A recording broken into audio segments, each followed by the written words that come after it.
Hello everyone, welcome to my YouTube channel Physics Queen Learn Physics in the easiest way. Guys, आज हम capacitance के बारे में discuss करने वाले हैं and I will tell you about some things about the capacitors and we will derive some formulas also for capacitors. So capacitance से हम डिफाइन करते हैं कि किसी भी मटेरियल की जो प्रॉपर्टी है मेटल की वो कितना चार्ज को होल्ड कर सकती है, कितना मैक्सिमम चार्ज अपने अंदर होल्ड कर सकती है, that is known as the capacity of that conductor. तो कोई भी कंडक्टर है उसके सरफेस पे चार्ज रहता है उसका. तो किसी भी कंडक्टर के को आप चार्ज दे रहे हैं and we are talking about the good conductor. तो हमने जो चार्ज दिया है that charge will directly go to the outer surface of the conductor, एकदम आउटर पे चला जाएगा. So if the radius of the sphere is R, mutual repulsion की वजह से, क्योंकि सारे चार्जेस सेम पोलैरिटी के हैं, so they will repel each other and maximum distance तक जाने की कोशिश करेंगे. और वो मैक्सिमम डिस्टेंस कहाँ है? अभी जो कंडक्टर है उसके पास सरफेस है, तो वो सरफेस तक सारे चार्जेस यूनिफॉर्मली डिस्ट्रीब्यूटेड हो जाएंगे यदि हम उसे एक मैनर में उतना चार्ज दे रहे हैं. अभी यहाँ पर क्या होता है कि हमने इसको चार्ज दिया तो सारा चार्ज आके सरफेस पे चला गया. तो जब सरफेस पे चला गया और पास में जो मीडियम है दैट इज डाइलेक्ट्रिक मीडियम. तो डाइलेक्ट्रिक मीडियम में हमने यहाँ पर बोल दिया एयर है. Air is a dielectric medium. Dielectric वो इंसुलेटर्स होते हैं जो पोलराइज्ड हो सकते हैं. और पोलराइजेशन को हम कैसे डिफाइन करते हैं? Like we are having an atom here. तो ये एटम है हमारे पास और इसमें न्यूक्लियस है और इलेक्ट्रॉन क्लाउड है इसके चारों तरफ. As we put that atom in an electric field, in that condition what will happen? The negative cloud will be attracted towards the positive charge electric field. Electric field lines जो आ रही है वो Q charge से आ रही है मान लेते हैं. तो पॉजिटिव चार्ज होगा, इलेक्ट्रॉन क्लाउड को अट्रैक्ट करेगा अपनी तरफ and it will repel the nucleus away from the centre. तो जो चार्ज का सेपरेशन हो जाएगा इस कंडीशन में, तो इलेक्ट्रॉन क्लाउड इधर आ गया अभी और चार्ज न्यूक्लियस इधर चला गया. तो इलेक्ट्रॉन क्लाउड का जो सेंटर है और जो न्यूक्लियस का सेंटर है उसके बीच में एक डिस्टेंस क्रिएट हो गई. तो इस नेगेटिव और पॉजिटिव इक्वल अमाउंट के चार्ज की वजह से जो सेपरेशन यहाँ पर डेवलप हुआ है इसे डायपोल कहा जाता है. That is known as distortion of atom. तो यहाँ पर जो हमने कंडक्टर लिया इस पर क्यू चार्ज हमने दिया है. यदि हम इस क्यू चार्ज को इंक्रीज करते जाएंगे तो एक टाइम ऐसा आएगा. तो अभी इलेक्ट्रिक फील्ड की डायरेक्शन में यदि हम कोई भी सराउंडिंग मीडियम रखते हैं और उसमें हमने इलेक्ट्रिक फील्ड लाइंस जो है वो चार्ज रखा है इस तरीके से, तो चार्ज से इलेक्ट्रिक फील्ड लाइंस क्या हो रही है? यहाँ से निकल रही है. तो जो इलेक्ट्रिक फील्ड लाइंस निकल रही हैं that are polarising the atoms in its surrounding. तो यहाँ पर जो सराउंडिंग में जो एटम्स है वो पोलराइज हो रहे हैं in the direction of electric field. जो पॉजिटिव चार्ज है नेगेटिव को अट्रैक्ट करेगा एटम के नेगेटिव इलेक्ट्रॉन क्लाउड को और पॉजिटिव चार्ज को रिपेल करेगा. तो इस तरीके से सारे चार्जेस आके यहाँ पर इस तरीके से एटम्स पोलराइज हो जाएंगे इसके चारों तरफ, है ना. In the surrounding of vicinity of the sphere all the charges are going to be collected and all the atoms are going to be polarised. तो अभी क्या होगा, इस एयर जो मीडियम है डाइलेक्ट्रिक मीडियम, इसका कुछ ब्रेक डाउन वोल्टेज रहेगा, इसका कुछ ब्रेक डाउन पोटेंशियल रहेगा कि भाई इसके जो एटम्स हैं वो कितना फोर्स जो है वो सहन कर सकते हैं. लाइक क्योंकि अभी क्या हो रहा है, ये जो पॉजिटिव चार्ज है और ये जो नेगेटिव चार्ज है, तो इस पॉजिटिव चार्ज पे एक फोर्स लग रहा है that is due to repulsion इस डायरेक्शन में, और नेगेटिव चार्ज पे एक अट्रैक्शन की वजह से इधर फोर्स लग रहा है. तो एक टाइम इसकी कुछ कैपेसिटी होगी ना इस एटम की कि भाई कितना फोर्स जो है सहन कर सकता है, क्योंकि इनके बीच में टग ऑफ वार चलने लगेगा. फिर एक पॉइंट के बाद में ये एटम ब्रेक हो जाएगा, बहुत ज़्यादा आप खींच रहे तो टूट जाएगा एक पर्टिकुलर टाइम इंस्टेंट के बाद में. तो ये जो आपका एटम का ब्रेक हो रहा है that is depending on the break down voltage of the surrounding medium. तो यहाँ पे सराउंडिंग मीडियम एयर है, इसका 10⁵ volt something breakdown potential होता है. तो जैसे ही इसको अचीव करेगा तो ये ब्रेक डाउन हो जाएगा और यहाँ से नेगेटिव चार्ज इस पॉजिटिव को जाके न्यूट्रल कर देगा and there will be positive charge leaked into the surrounding. तो सराउंडिंग में एक पॉजिटिव चार्ज है वो लीक हो जाएगा. इसे चार्ज लीकेज के नाम से जाना जाता है. तो चार्ज लीकेज किस पे डिपेंड कर रहा है कि जो सराउंडिंग मीडियम है उसका ब्रेक डाउन पोटेंशियल कितना है ना. और यानी कि कंडक्टर की जो कैपेसिटी है, इस कंडक्टर को आप कितना चार्ज दे सकते हैं. आप मानो क्यू चार्ज बढ़ाते जा रहे हैं तो इलेक्ट्रिक फील्ड लाइंस बढ़ती जा रही है, इलेक्ट्रिक फील्ड बढ़ती जा रही है तो फोर्स बढ़ता जा रहा है. तो जो फोर्स बढ़ता जा रहा है उतना जल्दी यहाँ पर ब्रेक डाउन बढ़ता जाएगा. तो इस कंडक्टर को हम कितना चार्ज दे सकते हैं किस पे डिपेंड करता है? इसके सराउंडिंग मीडियम पे डिपेंड करता है, राइट. इसका ब्रेक डाउन पोटेंशियल ज़्यादा होगा तो हम ज़्यादा चार्ज दे पाएंगे, इसका ब्रेक डाउन पोटेंशियल कम होगा तो हमें कम चार्ज पे ही चार्ज लीक हो जाएगा due to this process. Right? I hope it's clear to everyone. If you have any doubt, you can ask in the comment section. तो सराउंडिंग मीडियम में जो leakage of charge हुआ है that is also the charge of that medium. अभी हमने जो charge दिया exactly वही चार्ज नहीं लीक हुआ है, मीडियम का चार्ज था, ये इस एटम में से निकल रहा है ये चार्ज, राइट। तो वो चार्ज जो हमने दिया वही एक्स्ट्रा चार्ज लीक नहीं हो रहा है, that is the charge of this surrounding medium. तो किसी भी कंडक्टर की कैपेसिटेंस दो चीज़ों पर डिपेंड करती है, एक तो शेप कैसा है कंडक्टर का, and second break down strength of surrounding medium. अब शेप पे कैसे डिपेंड करती है, शेप पे कंडक्टिविटी डिपेंड करती है, that is always inversely proportional to radius of curvature. यानी कि आपके पास कंडक्टर ऐसा है तो जो शार्प एजेस होगी वहां पर ज़्यादा आपके पास चार्जेस रहेंगे, और जो आपकी स्मूथ एजेस होगी वहाँ पे कम चार्ज रहेंगे। क्यों? क्योंकि इनका रेडियस ऑफ कर्वेचर काफ़ी ज़्यादा है, इसका रेडियस ऑफ कर्वेचर बहुत कम है, इस पार्ट का रेडियस ऑफ कर्वेचर बहुत कम है। तो जो भी आपकी शार्प एजेस होंगी वहाँ पे डेंसिटी ज़्यादा रहेगी, तो वहाँ से चार्ज लीक जल्दी होगा ना, क्योंकि यहाँ पे चार्ज ही ज़्यादा है। जल्दी सबसे पहले लीक कहाँ से होगा? यहीं से होगा। तो कैपेसिटेंस जो है कंडक्टर का वो शेप ऑफ कंडक्टर पर डिपेंड करता है। ज़्यादा शार्प एजेस होंगी तो चार्ज लीकेज जल्दी हो जाएगा, और स्मूथ एजेस होंगी तो चार्ज लीक जल्दी नहीं होगा।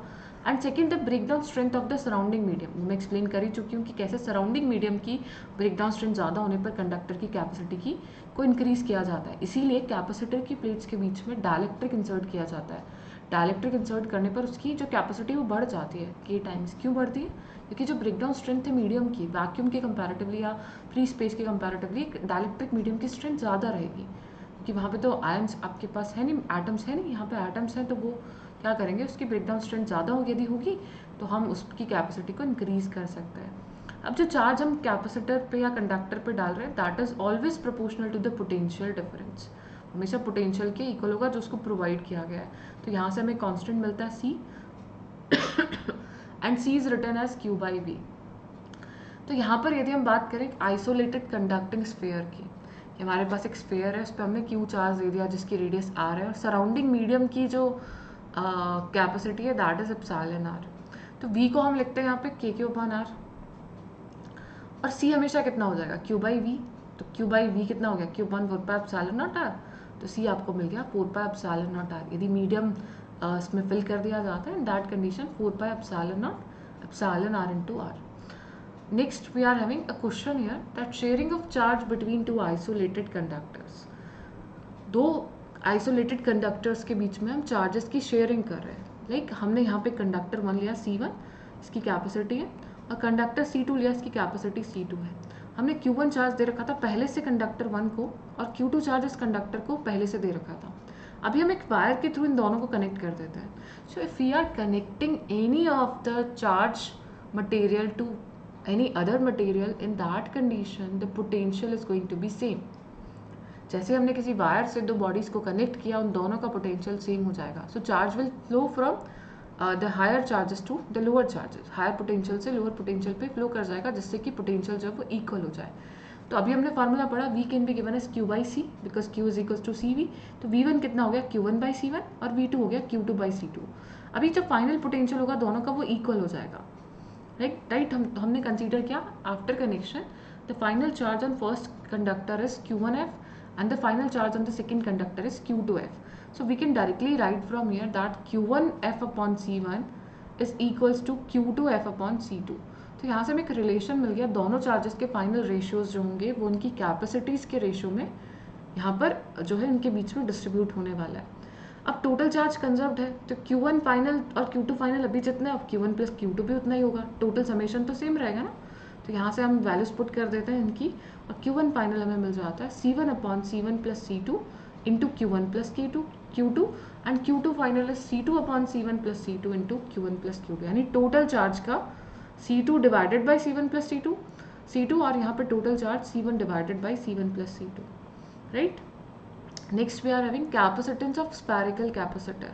तो जब हम स्फेरिकल कैपेसिटर की बात कर रहे हैं तो हमारे पास एक ऐसी कंडीशन है जिसमें इनसाइड जो स्फेयर है उसके कंडक्टिंग पे चार्ज है +Q, और बाहर वाला जो स्फेयर है उसके इनर साइड पे चार्ज है -Q, और आउटर सरफेस को हमने जो है ग्राउंड से कनेक्ट कर दिया, ग्राउंडेड कर दिया, और आउटर जो स्फेयर है उसका जो रेडियस है वो B है, और इनसाइड जो है उसकी रेडियस A है। तो C कितना हो जाएगा? चार्ज मैग्नीट्यूड लेना है हमें हमेशा, ये हमेशा ध्यान रखिएगा फार्मूला C का, charge magnitude upon the potential difference between conductors. v plus minus v minus, हमेशा यही करना है। तो चार्ज मैग्नीट्यूड कितना है, q इस पे रहेगा, इस पे हमेशा माइनस q रहेगा। The charges will be always same in magnitude and opposite in polarity. तो c कितना आ गया, q by V plus minus V minus. अभी देखो हमें v प्लस और v माइनस निकालना है, that is the calculation of the potential. तो पोटेंशियल कैसे निकालते हैं ध्यान से देखिएगा, मुझे v माइनस निकालना है, माइनस कहाँ पे, b वाले सरफेस पे। So always remember the potential inside a conductor is always constant and it's equals to the potential what is at the surface. तो V माइनस वाले को हमने क्या कर रखा है, we have just connected that to the ground. जो minus वाला चार्ज वाला स्पेयर है वो ग्राउंड से कनेक्टेड है, तो उसका पोटेंशियल कितना हो जाना है, it's going to be zero always. बस अभी जो A वाला जो स्पेयर है प्लस जिस पे चार्ज है उसका पोटेंशियल आपको निकालना है। तो इसके पोटेंशियल के लिए हम बात करें, देखा ध्यान से देखिएगा, ये हमारे पास एक इनर स्पेयर है जिसकी रेडियस है a and this one is the outer sphere जिसकी रेडियस है b। इस पे चार्ज है प्लस q और यहाँ पे minus q, this one is connected to ground. इसका पोटेंशियल तो ज़ीरो हो गया और इसका पोटेंशियल b प्लस आपको निकालना है। तो इस खुद के चार्ज की वजह से कितना होगा, के क्यू अपॉन ए, और इस माइनस q चार्ज की वजह से कितना होगा, के क्यू अपॉन बी, राइट।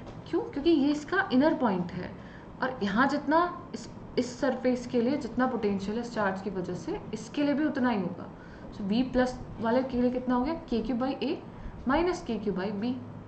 दोनों चार्जेस की अपनी रेडियस ले लेनी है आपको, q का रेडियस a और माइनस q की रेडियस b। तो ये आ गया आपके पास यहाँ पर k q by a minus k q by b. तो यहाँ q upon k q upon a minus k q by put किया तो c आ गया 4 pi epsilon naught a b upon b minus ए।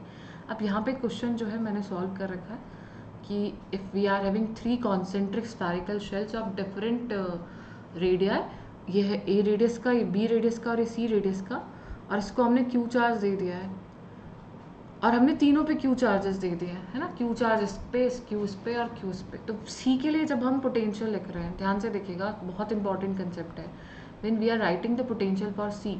तो सी के लिए जितने भी चार्जेस हैं, ये वाले सारे चार्जेस, ये इनर चार्जेस, इनर पॉइंट पे जितने भी चार्जेस होंगे उसकी वजह से हमेशा कांस्टेंट पोटेंशियल होगा, है ना। तो अभी हम क्या लिखेंगे यहाँ पर, यदि हम VC निकालना चाह रहे हैं तो इसका खुद का चार्ज और खुद की रेडियस के क्यू बाई सी। अब ये जो चार्जेस है ना दोनों, ये इसके इनर साइड के चार्जेस हैं, तो आपको इसके लिए भी C लेना है, इसके लिए भी C लेना है, क्योंकि जो पॉइंट है वो आउटर पॉइंट है। The point where you are finding the potential is an outer point. तो इसके लिए आपको क्या करना है, you have to take the value of the inner charges also as the same as the radius. अब जैसे B का मैं लिख रही हूँ तो B के लिए Q आउटर है और ये वाला Q इनर है, तो इनर के लिए तो B लेना है, आउटर के लिए उसकी डिस्टेंस लेनी है। तो देखो VB में कितना आ गया, इनर के लिए के क्यू बाई बी, खुद के लिए के क्यू बाई बी और आउटर के लिए उसकी खुद की रेडियस के क्यू बाई सी। आ रही है बात समझ में। और A के लिए जब आप निकाल रहे हो, A के लिए इस Q की तो खुद की रेडियस आ जाएगी और ये दोनों पॉइंट्स आउटर है तो इनकी खुद की रेडियस आएगी B और C। लेकिन इनसाइड वाले चार्जेस के लिए क्या आती है, आपकी सेम रेडियस आती है। एक बार फिर से समझा देती हूँ इसको, यहाँ पर मैंने ट्रिक भी लिख रखी है कि चार्ज जो है यदि वो इनर पॉइंट पे आप कंसीडर कर रहे हैं तो उसकी वजह से कांस्टेंट होगा everywhere inside, because inside a conductor the potential is always constant and outer पे डिपेंड करेगा वो डिस्टेंस पे। देखो इसको ऐसा समझो, आपके पास एक सिचुएशन है ऐसी, इस पे A है और ये B है और यहाँ पर आपने चार्ज दिया Q और यहाँ पे दे दिया माइनस Q आउटर सरफेस पे। तो आप यदि आपके पास डिफरेंट पॉइंट्स हैं, अभी ये पॉइंट है A, है ना, यहाँ पॉइंट है B, यहाँ पे C, यहाँ पे D और यहाँ पे E। तो मैं E पे पोटेंशियल निकालना चाह रही हूँ, I just want to find the potential at E। तो E पे पोटेंशियल कितना होगा, मान लेते हैं E की डिस्टेंस जो होगी वो R ले रहे हैं, है ना। तो E पे जो पोटेंशियल होगा इस Q से भी R डिस्टेंस पे है, इस माइनस Q से भी R डिस्टेंस पे है, सो के q upon are minus k q upon are, it's 0। और मुझे D पे निकालना है, तो इस Q से कितना डिस्टेंस है इस B वाले का, के क्यू बाई बी, इस Q से बाहर वाले पॉइंट के लिए के क्यू बाई बी और इसके लिए खुद का minus k q by B, यहाँ भी 0 हो गया। अब हम निकालते हैं C पॉइंट पे, C पॉइंट की डिस्टेंस R है, R is the distance of that point from the centre.